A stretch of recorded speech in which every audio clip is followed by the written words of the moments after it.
바삭바삭한 크래커스부.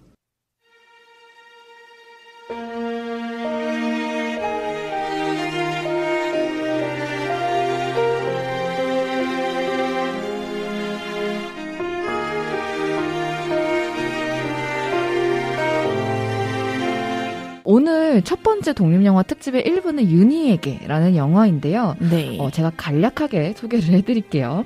임대영 감독의 윤희에게는 약간 누군가에게 전달되길 바라는 것 같은 제목이 좀 인상적인 영화이기도 하죠. 네. 그래서 작년이에요. 2019년 11월 겨울에 개봉을 했고요. 영화 속 계절도 겨울이 배경이었고요. 김희애 배우님이 윤희 역에, 그리고 김소혜 배우님 세봄 역, 성유빈 배우님이 경수 역, 그리고 나카무라 유코 배우님이 준, 키노하나 배우님이 마사루 역을 맡으셨는데요. 네. 많은 인물들이 등장했던 영화는 아니었지만 각자의 배역을 너무 잘 소화하신 탓인지 역할의 찰떡이다라는 생각을 좀 많이 했던 것 같습니다.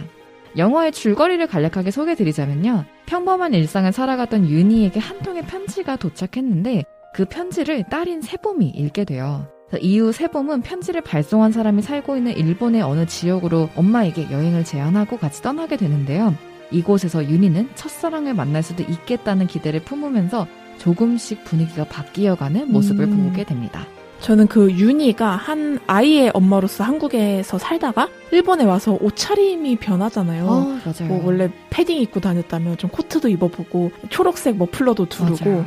그런 풀어진 모습이 되게 인상적이었던 것 같아요. 네, 평소에 하지 않던 것들, 굳이 필요성을 못 느꼈던 일들을 일본에 가서 조금씩 더 하게 되면서 그때부터 이 주인공의 감정의 변화도 좀 보여줬던 것 같아요. 네네. 초반에는 일을 하면서 굉장히 평범하게 살아가는 윤희의 모습이 나오잖아요. 네. 근데 한 번도 웃지를 않아요. 맞아요. 윤희가 한 번도 웃지를 않는데 어떻게 보면 무료해 보이기도 하고. 저는 자식 입장에서 그 순간이 가장 무서웠던 것 같아요. 어떤... 어머니랑 둘이서 밥을 먹는데 아무 대화 없는 그 식탁. 그 장면이 유독 무섭더라고요. 맞아요. 그러니까 엄마가 뭔가 기분이 안 좋은 건 알겠는데 이걸 내가 말로 해서 풀어질 것 같지도 않고 어떻게 해야 되지? 라는 그 딸의 그 심정이 느껴졌던 것 같아요. 그리고 질문을 엄마한테 해도 엄마가 답변을 안 하잖아요. 네. 나중에 혹은 됐어. 네. 왜 이런 식으로 얘기하니까. 말하고 있는데 막 드라이기 켜고 대화하기 싫다는 소리죠. 그죠. 네. 그래서 초반에는 정말 어떻게든 생활을 이어가려는 모습을 보여주고 있는데 그때는 엄마로서의 책임감으로 더 그쵸. 살아가고 있는 모습을 보실 수가 있습니다. 네. 딸인 세봄은 그런 엄마에 대해서 굉장히 많은 생각을 하죠. 그래서 궁금하지만 직접적으로 물어봤을 때 계속해서 피하니까 엄마가 네. 자신의 감정도 굉장히 억누르고 있는 모습을 보실 수가 있습니다. 네. 그러던 날 한 통의 편지가 도착을 하게 되는데 세봄이 그때부터 엄마의 이야기에 대한 궁금증을 증폭시키는 네, 촉매제가 네. 되었던 것 같아요. 그렇죠. 그래서 평소에 연락 잘 안 하는 엄마의 오빠죠. 삼촌한테도 가서 물어보고 맞아요. 아빠한테도 가서 물어보고 그랬던 장면이 기억이 납니다. 네. 딸이 되게 많이 신경을 쓰고 있다는 게 잘 느껴져서 그쵸. 좋았던 것 같아요. 그리고 엄마와 딸, 과거의 추억과 교류할 수 있는 매개체로 편지라는 형식을 사용을 한 게 저는 너무 좋더라고요. 작가님한테도 편지라는 의미가 좀 있으세요? 저는 옛날엔 편지를 정말 좋아했거든요. 네네. 그러니까 뭔가 선물을 받을 때 편지가 없으면 뭔가 섭섭할 정도? 그런데 요즘에는 글 쓸 때 손목을 너무 많이 써서 그런지 편지를 잘 안 쓰게 되더라고요. 오히려. 충분히 그럴 수 있습니다. 네. 지연 작가님도 편지 쓰시는 거 더 좋아하시는 편이신가요? 아니면 받는 거? 저는 일단 제 책을 구입하신 독자님들한테 편지를 쓰는 이벤트를 계속 하고 있거든요. 근데 네. 그러다 보니까 편지를 쓰는 게 되게 일상이 됐어요. 그거 덕분인지 오히려 약간 말로 표현할 때 못했던 것들이 편지를 쓸 때 나와서 저는 조금 더 솔직하게 할 수 있더라고요. 되게 좋네요. 약간 편지란 단어는 자체로도 좀 설레지만 편지지를 고를 때 그 사람의 마음이라든지 아니면 볼펜을 종이에 손을 대고 꾹꾹 눌러 쓰는 그 장면이 생각이 나서 오히려 네. 약간 편지가 더 소중하게 느껴지는 것 같기도 해요. 맞아요. 그리고 편지를 우체통에 넣기까지 모든 과정들이 발신인이든 받는 이든 정말 설레는 일이잖아요. 그래서 이 영화가 처음부터 끝까지 따뜻한 감정을 좀 잔잔하게 이어가는 부분에서도 편지가 굉장히 큰 역할을 하고 있는 것 같습니다. 네. 저는 편지 못지않게 사진도 약간 중요하지 않았나 생각이 들더라고요. 네네. 그 말이 유독 좀 슬펐어요. 윤희가 결국 그 오빠 때문에 대학교를 못 갔는데 할머니가 불쌍하다고 필름 카메라를 사줬다고 하잖아요. 네. 그리고 소중하게 여겼던 거 어쨌든 딸에게 물려주고 모든 순간이 약간 사진이 함께 했다는 게 우리가 지금도 사진을 좋아하는 이유랑 비슷하지 않나 그런 생각이 들었습니다. 맞습니다. 세범이 계속 그 카메라를 들고 다니죠. 네네. 맞아요. 사실 일본에서 윤희의 집으로 발송된 편지는요. 윤희의 첫사랑이었던 준의 고모인 마사코가 우체통에 넣어서 도착한 것이었죠. 그렇죠. 마사코는 발송하지 않는 준의 편지를 보면서 좀 많은 고민을 했던 것 같아요. 하얀 눈이 내리는 설원의 우체통에 넣을까 말까 고모가 고민을 하다가 쏙 넣어버리고 우산을 쓰고 막 이렇게 돌돌돌 내려가시는데 너무 귀엽더라고요. 윤희에게 딸 세범이 있었다면 준에게는 고모인 마사코가 있어서 이런 부분들이 좀 균형을 이루지 않았을까? 네. 이 두 사람이 만나는데 큰 기여를 하지 않았을까 싶습니다. 그리고 좀 이 부분은 좀 특별한 스포가 될 수 있으니까 약간 영화에 대해서 좀 많이 궁금하신 분들이라면 한 5분 정도 스킵을 해주세요. 네. 특별한 스포라는 부분은 아무래도 세범의 노력으로 윤희와 준이 우연히 만나게 된 것이겠죠. 그렇죠. 그래서 애틋하고 설렜던 그 감정들을 직접 마주치게 된다면 저는 어떤 표정을 둘이 할까? 이 생각을 진짜 많이 하면서 봤던 것 같아요. 네. 근데 오히려 많은 이야기를 안 하고 서로 보폭을 맞추어 걷는 장면이 나오잖아요. 네. 그래서 그때 보면서 뭔가 되게 낭만적이다? 그 생각을 했던 것 같아요. 작가님은 그 장면 어떠셨어요? 그러니까 둘이 이제 걸어가면서 뒷모습을 비춰주잖아요. 말없이 네네. 걷는 거. 저는 오히려 막 너무 반갑고 하고 싶은 말은 많은데 서로 지내온 세월이 있기 때문에 배려하느라 조심한 게 아닌가라는 생각이 들었던 것 같아요. 네. 그러니까 오히려 너무 사랑하고 반갑고 좋아하는 사람이니까 무슨 말 해야 되지? 계속 고민하다가 그냥 이렇게 같이 걸은 게 아닐까. 지연 작가님은 어떤 기분이 드셨나요? 제가 만약에 그런 상황이 있었다고 하더라도 저도 저게 현실적인 반응이지 않을까 싶었어요. 오히려 많은 이야기를 내뱉지 못할 것 같은 느낌이 들더라고요. 네. 그 장면을 보고 나니까. 그래서 정말 이렇게 살짝살짝 그 사람의 옆모습을 보거나 이게 눈을 바라보는 것 정도로도 그 마음이 좀 대변되지 않을까 그 생각했던 것 같아요. 정면으로 못 쳐다볼 것 같아요. 그죠? 못 쳐다볼 것 같아요. 저도 못 쳐다볼 것 같아요. 그래서 서로를 그리던 그 두 사람을 만나서 각자의 일상으로 다시 돌아가게 되잖아요. 그렇죠. 윤희는 예전보다 훨씬 자신을 그때부터 제대로 마주하게 되는 것 같아요. 네. 하고 싶은 일을 찾고 이력서를 새로운 식당에 쓰고 활짝 웃는 윤희의 모습이 후반부에 빛나는 걸 보실 수가 있는데 뭔가 한편으로는 다행이다 이런 생각도 좀 많이 들었던 것 같아요. 네. 그 딸이 얼마나 자랑스러웠을까 싶어요. 그 일본 다녀온 게 얼마나 신의 한 수였을까. 맞아요. 네, 그런 생각이 듭니다. 윤희에게 정말 보는 내내 잔잔하지만 중간중간 약간의 긴장감과 그런 약간 따스하게 어루만져진 장면들과 대사들이 특히 좀 많이 보였던 네네. 영화였던 것 같은데 편지나 윤희가 썼지만 이제 딸 세범이 쓰고 있는 필름 카메라 그리고 흰 눈과 같은 배경들이 서로 상호작용을 굉장히 잘 하고 있지 않을까? 네. 그리고 딸 세범의 남자친구가 같이 가잖아요. 그렇죠. 너무 귀엽더라고요, 둘이. 숨어 있고 걸리고. 맞아요. 그래서 윤희에게를 못 보신 분들에게 저희가 추천드릴 만한 또 이야기가 있을까요, 작가님? 이 영화는 그냥 스토리를 알지 않고 편하게 시작했을 때 여운이 가장 큰 것 같아요. 네. 방송 때문에 영화를 보긴 했지만 집에 가서 한 번 더 보려고요. 되게 여운이 길어서 집콕하면서 보기 좋지 않나 그런 생각을 해봅니다. 너무 좋습니다. 요새 날씨가 또 쌀쌀해지고 있잖아요. 그렇죠. 약간 여름 다 갔던데요, 이제. 네, 이미 끝난 것 같더라고요. 그래서 이제 긴팔을 막 찾게 되고 옷장 정리를 해야겠다라는 맞아요. 지금 시간이라서 이때 딱 보시면 겨울이 기다리시지 않을까? 네. 이런 생각도 듭니다. 필름 카메라 하나 구매하실 수도 있어요. 너무 좋죠. 이 영화에 맞춰서 혹시 준비하신 책 소개를 이제 넘어가 볼까요? 네.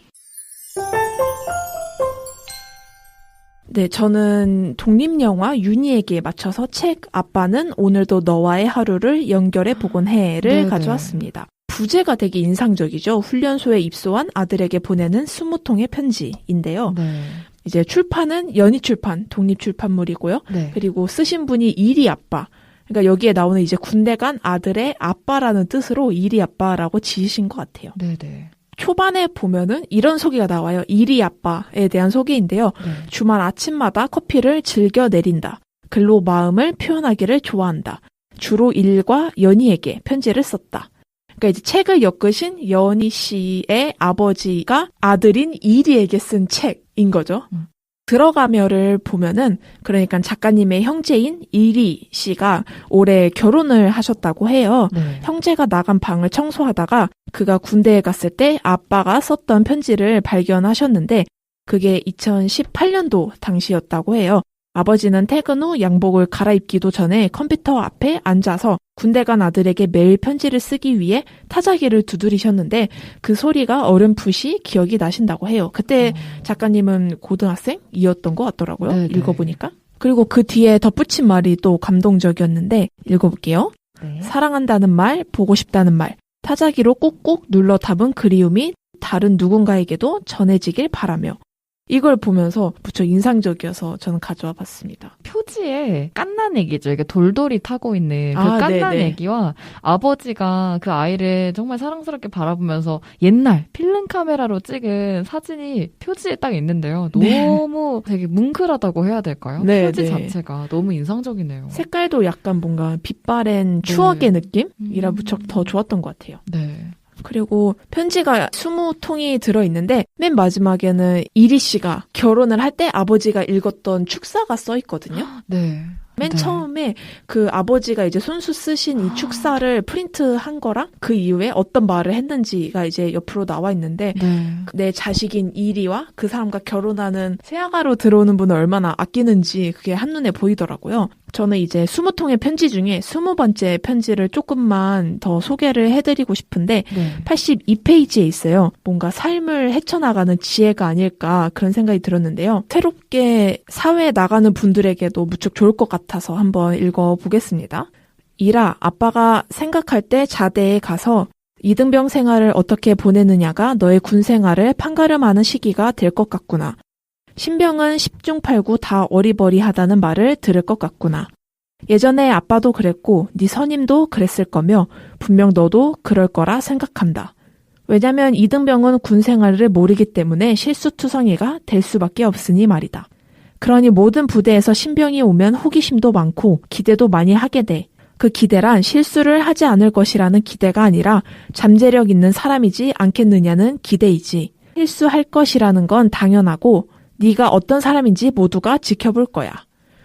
저는 이 말이 뭔가 취업 준비생들에게 좋은 말이지 않을까라고 생각한 게 회사 들어가면 다들 무서워하잖아요. 막 내가 이 일을 못하면 어떡하지? 막 그럼요. 말씀하시는 거 못 알아들으면 어떡하지? 라고 고민을 하는데 하지만 회사에서는 당연히 처음 들어온 사람이 일을 못하는 게 당연하고 맞아요. 그걸 알려주기 위해서 뽑는 거니까 그런 두려움을 느끼지 않으셨으면 하는 마음에 이 편지와 이제 아버지가 아들에게 하는 이야기가 또 영화 윤희에게와 비슷하다고 생각해서 가져왔습니다.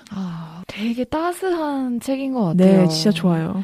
정말 아버님이 먼저 겪었던 일들이잖아요. 그쵸. 사실 기대도 그렇고 그렇기 그쵸. 때문에 그런 부분들을 아들에게 정말 정성스럽게 알려주시려고 이렇게 글로 적어 내려가셨다는 그 부분 자체가 너무 감동적이고 윤희 얘기랑 너무 잘 어울리는 네. 책인 것 같아요. 저는 오늘 영화에 맞춰서 추천하고 싶은 책으로 박지윤 작가의 바다라는 독립출판물을 가지고 왔어요. 네, 와, 표지가 되게 예쁘네요. 그죠? 표지에 윤슬이 아름답게 빛나는 바다의 사진이 앞뒤로 적셔지고 있는데요. 여기서 윤슬이라는 단어는 햇빛이나 달빛에 비치어 반짝이는 잔물결이라고 의미를 하고 있습니다. 네. 겨울엔 눈에 하얗고 여유로운 모습이 있다면 봄, 여름, 가을엔 물결에 비친 잔 햇빛들을 바라보게 돼서 특히나 눈길이 많이 갔어요. 네. 이 책은 시집이에요. 그래서 바다라는 제목과 직접적인 연관은 없는 시들이 들어있네? 라고 목차 부분을 보시면 느끼실 수도 있지만 네네. 처음부터 끝까지 모든 시를 읽고 나면 한 사람의 바다에서 많은 단어들과 감정선을 본 것 같은 느낌을 받으실 수가 있어요. 91편의 시가 수록되어 있는데요. 시집이라기보다 에세이같이 좀 편안하게 읽히는 부분도 굉장히 큰 특징입니다. 네. 그리고 시마다 좀 전달하려고 하는 의미를 극대화하기 위해서 자간을 굉장히 넓힌다든지 띄어쓰기를 한 글자씩 넓혀둔다든지 하는 특징도 발견을 하실 수가 있어요. 네네. 유실, 복숭아, 언어의 정원, 눈물은 푸른색이라서, 어쩔 수 없는 다정 등 다양한 시가 있는데 그중에 98조 포르말린 기억이라는 시를 제가 일부 읽어드릴게요. 네. 우리의 공간은 공기로 인해 마모되는 것, 숨만 쉬어도 재가 되어버리는 것, 눈만 마주쳐도 잘게 부수어지는 것, 사라지기 전에 박제시켜야만 하는 것, 하루를 포르말린 용액 속에 담그어서 과학실 찬장에 진열해 놓을 순 없을까? 수직으로 펼쳐지는 일몰과 일출의 오렌지가 새어나오지 않게 꽉 밀봉해서 말이야. 숨결들은 가스 스프레이로 충전시켜서 기억하고 싶을 때마다 방 안에 가득 메우도록 한다면 좋을 것 같아. 우리는 뻐끔뻐끔 인공호흡기를 단 금붕어처럼 실제가 아닌 시간 속에서 유영을 한다. 라는 뒤쪽에 이어지는 시예요. 앞에 있는 내용을 더 받쳐주는 내용이라고 해야 될까요? 그래서 좀 궁금해 하시라고 제가 뒤쪽은 따로 읽지 않겠습니다. 와, 그 포르말린 용액 정말 오랜만에 들어본 것 같아요. 저희 사실 생물 시간, 과학 시간 아니면 중학교 때 이후로 본 적이 없어요. 그렇죠. 되게 오랜만에 그 시절을 추억할 수 있었던 시였던 것 같아요. 맞아요. 개인적으로는 책 속에 나오는 시와 작가님의 분위기를 굉장히 잘 담았다고 생각을 하거든요. 네네. 그래서 윤희 얘기를 보면서도 좀 아슬아슬한데 따스한 감정들이 좀 잘 전달되었는데 이 책이 좀 그러한 감정들을 잘 전달해주고 있어서 이번 영화에 맞춰서 추천을 하게 되었습니다. 좀 시집에 대해서 접근이 어려우셨던 분들은 이 책으로 읽기를 좀 시작해보셔도 좋을 것 같아요. 네, 일단 시집이라는 게 내가 아무리 바쁘더라도 그 단편 하나만 이해할 수 있다면 충분히 공들여서 읽을 만한 그런 가치가 있기 때문에 맞아요. 정말 좋은 책이 아닐까 생각을 해봅니다. 네. 그리고 저희는 다음 주에도 독립영화 시리즈가 계속되죠. 네, 그리고 다음 주부터는 특별한 우리 독립영화 특집 2부 동안 같이 하게 될 작가님도 녹음을 하게 될 예정입니다. 네, 그러면 저희는 다음 주에 또 만나 뵐게요. 네, 감사합니다. 감사합니다.